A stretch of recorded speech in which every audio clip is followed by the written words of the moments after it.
Hey folks, Matt from artoftheimage.com. Nikon D850 is impressive.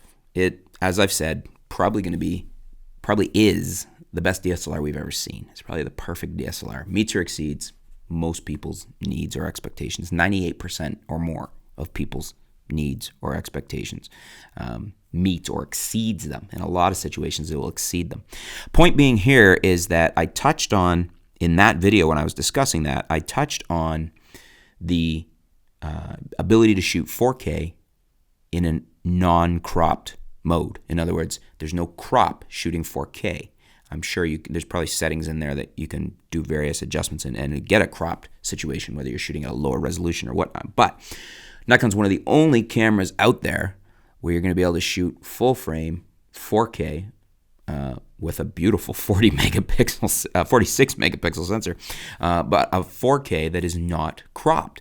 And this is huge. We've got YouTube user Steve Holt writing in. He left a comment on one of the videos. I shoot 80% video, ! Uncropped 4K is the key feature I'm looking for. I've been waiting to shoot a Nikon for video again. I'm ready to sell my D610, brackets only gets used for stills now, GH5 and G85 for video. The Nikon is supposed to have a backlit sensor now too, which we do have confirmed, like the A9 has. This could be a great combo, but again for me, just shooting full frame 4K would be great. Then he makes a second comment here. Also, this will be a workhorse camera. High megapixels at 9 frames per second will fill a lot of people's needs. I also have a lot of Nikon glass, so it would be nice to have VR again. And I think this point that Steve's making, the uncropped 4K, the ability to shoot 4K with no crop on a full frame sensor, and this new high-tech backlit sensor is going to be huge for a lot of people. And I think this is going to really put Nikon in a competitive situation in the video game. And up until now, I'm not really sure that has been the case.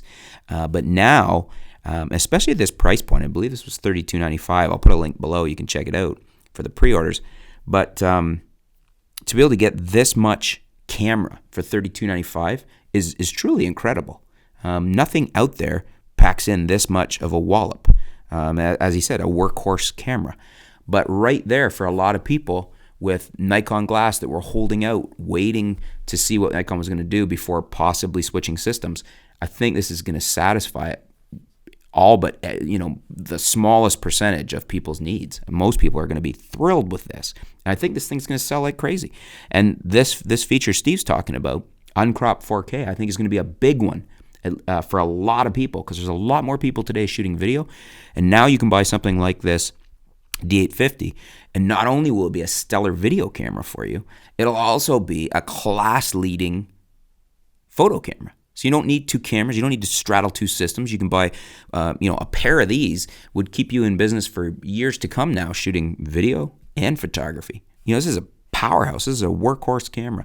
Steve made a very good point here, and I just wanted to underline that. I'd mentioned it briefly in the 13 reasons. I think I kind of threw it in there as a 14th, but really, really key feature here is uncropped 4K. What do you guys think? Is it important to you? If you're shooting video, I mean, if you're not a video guy, this isn't important to you. But if you shoot video, is this something that you just were like, hallelujah? Like you're like, this is over the moon about it? I think we're going to see, as the camera becomes available and more people are using it, that this is a feature that even people who didn't really think it was that important are going to be like, wow, I didn't realize how great this feature actually is.